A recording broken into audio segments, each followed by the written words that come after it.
Good evening, or good morning, or what have you. Life always gets in the way when you try to be a productive adult. I end up saying that a lot, but it doesn't make it any less true. What's going on right now is that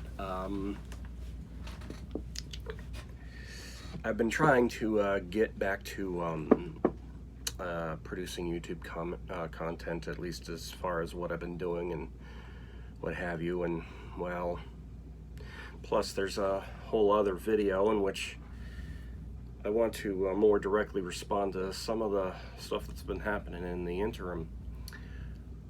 But I really meant to do an update video since Challis, and it's over a month later. It is now August 2nd, and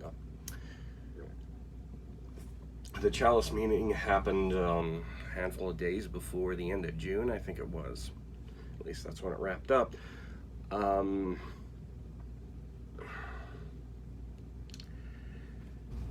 I have some prepared notes and whatnot, and really, I was just hoping to remember some of it, but I guess not.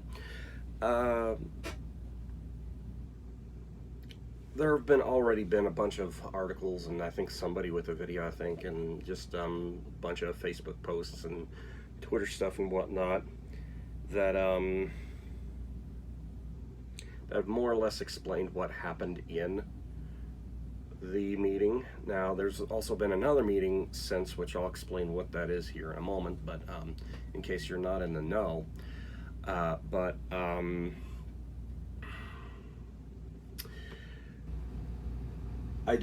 went personally.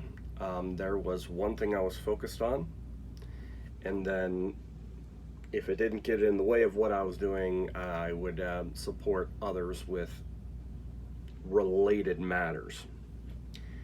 And since I had nothing to do with anything regarding the whole Damon Watkins thing, I had not been up on all the goings on of that. I, of course, had a view on it, still have a view on it, and I was not expecting a certain thing to happen, and this was compounded by not being clued up on everything that was happening with the national committeeman part of it. But in case you aren't in the know, for way too much time now, the Idaho Republican Party had an issue with its national committeeman, and what that is that every state party in the union, and I think some other territories, they have a national committeeman that is sent to the RNC every once in a while, and it's a volunteer position. You'll easily burn $10,000 a year just in travel expenses. That's not even lodging, I don't think. So yeah, a very certain kind of person has to be doing it. I am going to adjust something right here. Let's see, where's the... But yeah, the National Committeeman is elected every 4 years, I think, at every other, because of course 2 by 2. It's elected every... It's elected every other convention, and so so that happens to also land on presidential year elections. So it was going to be a little bit before the term was up, and so people were kind of already interested in knowing what was up with the national committeeman, because Damon Watkins isn't the most conservative person. I mean, let's be fair about that. There isn't anything inherently wrong with that as long as the platform is more or less followed, and we are all working towards the purpose of having a political party, and that is, supporting and elected our candidates, which roughly he did. There's some potholes in the record, but willing to let that go, at least for the purposes of the discussion. But some people were very interested in knowing what was going on with him, as far as, you know, his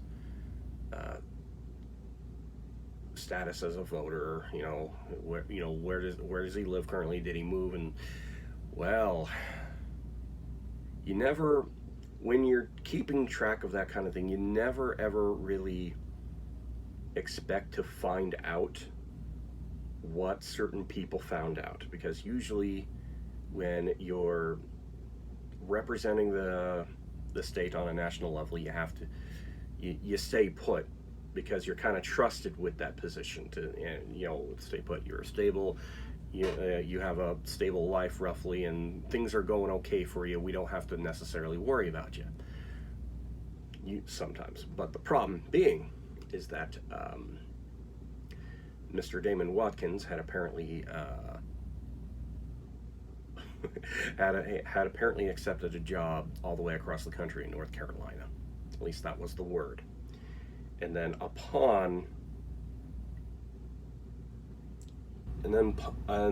discovering that people found out he actually moved, then he registered to vote again at his parents' place, and claimed that he had residence at his parents' place. Now, that whole sequence of events is really dubious, and there's some other details that we find out later are tacked on to that. But the dude obviously had not kept his residence in Idaho, and so there's this big whole fight back and forth. It was supposed to have been resolved through certain means at the winter meeting. Wasn't. There was a bunch of more back and forth, and then continued on. It was supposed to continue on into the summer meeting in Challis. Then, right as they were about to bring up the matter before the full body, before the full body in general session, we get this announcement that Damon Watkins had resigned. That was supposed to be the end of the story. It really should have been, because, well, if you move all the way across, you get cross country, you get found out that you moved. Okay, fine, and then you resign over the whole thing, just so that they don't have to go through the whole process of determining that you vacated. Okay, fine. Then, since then there's two things that have to happen if somebody in such a position resigns. One, you have to call for a special meeting of everyone again in 30 days, so you can't even take care of it immediately. So that whole thing was going on, and then in the meantime, the dude started saying that his resignation was coerced. And with some of the details, but not all of them, it might sound like that. So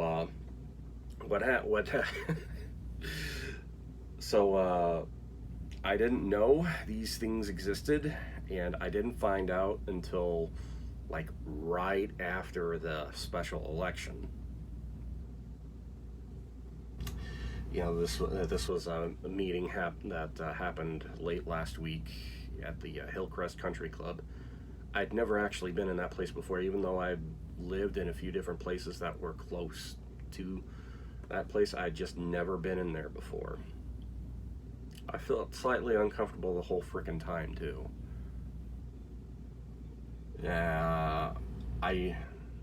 Going to there will not be my first choice for any meetings or anything like that. But we hold this meeting, and by the way, the State Central Committee elected Brian Smith to fill out the rest of that term, which was cool. He's a little bit more solid.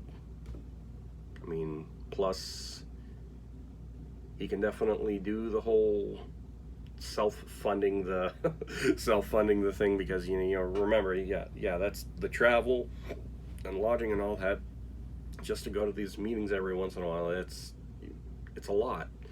Then, immediately after the meeting, the particular, I guess I'll call them alternative media. They, some alternative media start dropping a lot of what was going to be discussed with the Challis meeting. Apparently, and I'm uncomfortable with how this was gathered, but now that the cat's out of the bag, there's nothing to be rightly done about it. Apparently, Damon Watkins is a member of the Church of Jesus Christ of Latter-day Saints, like I am, and he he apparently not long after the Challis meeting had said,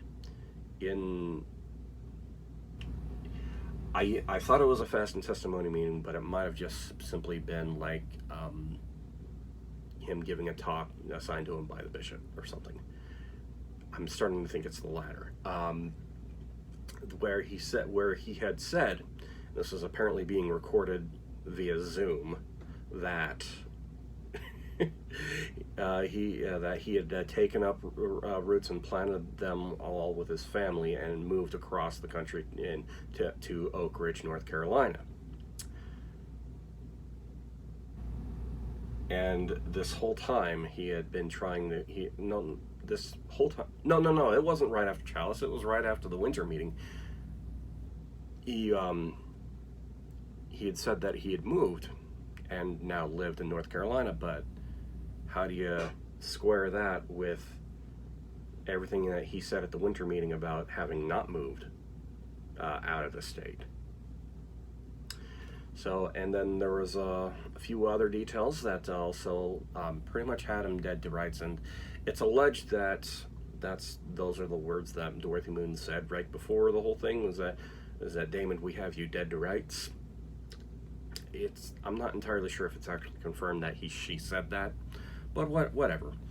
And not only that, because of all that, both before the special meeting, during and after, Trent Clark was running his mouth about the whole thing, and that's apparently why he was making some of his dilatory motions at that meeting, was trying to get all the material that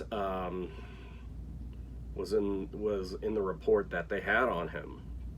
He was trying to get that released to the SCC, to the whole thing, but no, everything that he was trying was apparently out of order anyway, so whatever. And also he tried to get state leadership to lie in releasing in releasing the results of that meeting. So yeah, that was fun.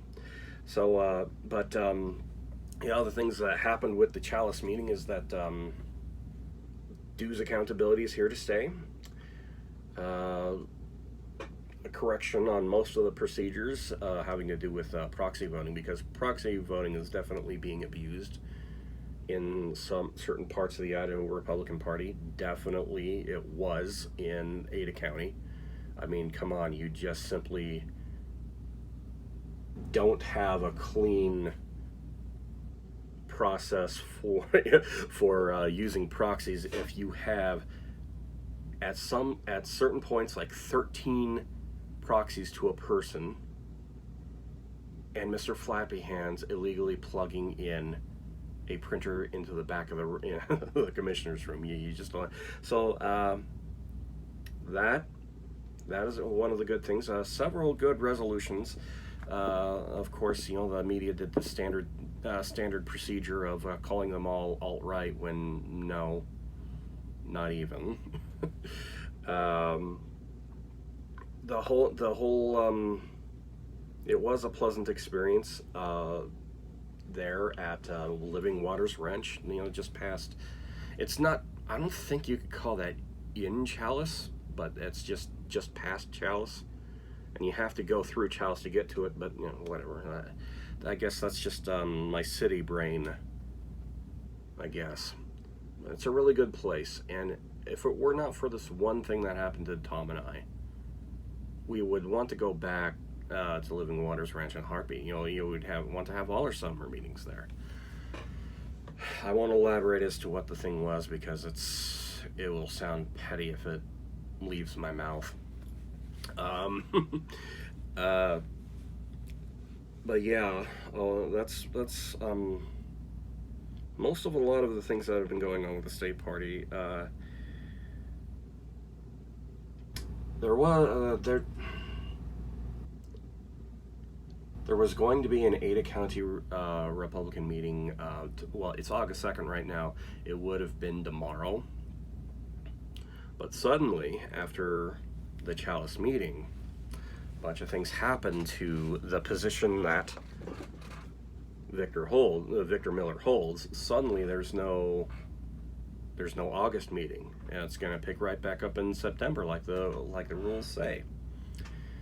That was interesting and a little bit aggravating because, you know, I really thought I could trust him on meeting matters. You know, if he said that there was going to be a meeting, then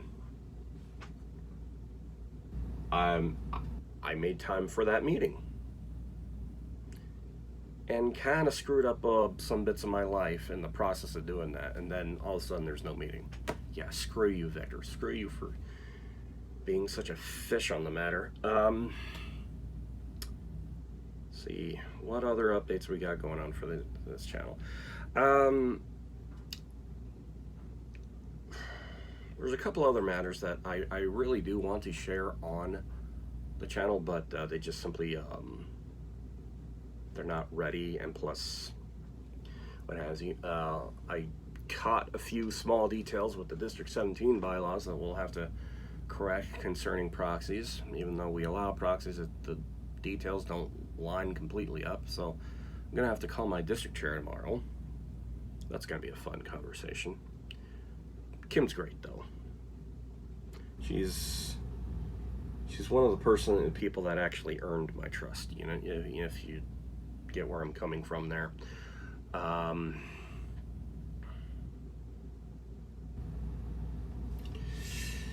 Then there's also the other thing going on with Trent Clark, and that's what my next video is going to be about. Because there's all this stuff that he's been running his mouth about, but there's also some other parts of that where he's gradually sanding down all the pity that people have for him. And you want to get a message through to him, hey, this is not healthy what you're doing to, doing to others and yourself. But anyway, I'm not sure if I'm going to have a whole lot of stuff to talk about on this, on this channel, but you know what, something might come up, and plus I might start talking about like national platform stuff and whatnot. I have been the YouTube algorithm has been doing some strange things to me recently, and one thing it started doing was it started showing me a bunch of old Republican conventions that the 1980 and 1984 and 1988, and all the ones that Ronald Reagan was in. So, and plus all of the related stuff regarding those presidential election cycles, and got to see some surviving media about what was going on with the last days of the Carter administration, and the subject of those hostages was heavily on their minds, as it naturally would be, and a lot of that stuff was going on. So I've been viewing a lot of that recently, and so I might actually go back through a little bit of Republican Party history just because of that. Might as well, since I've been having that on in the background while doing other things, might as well. I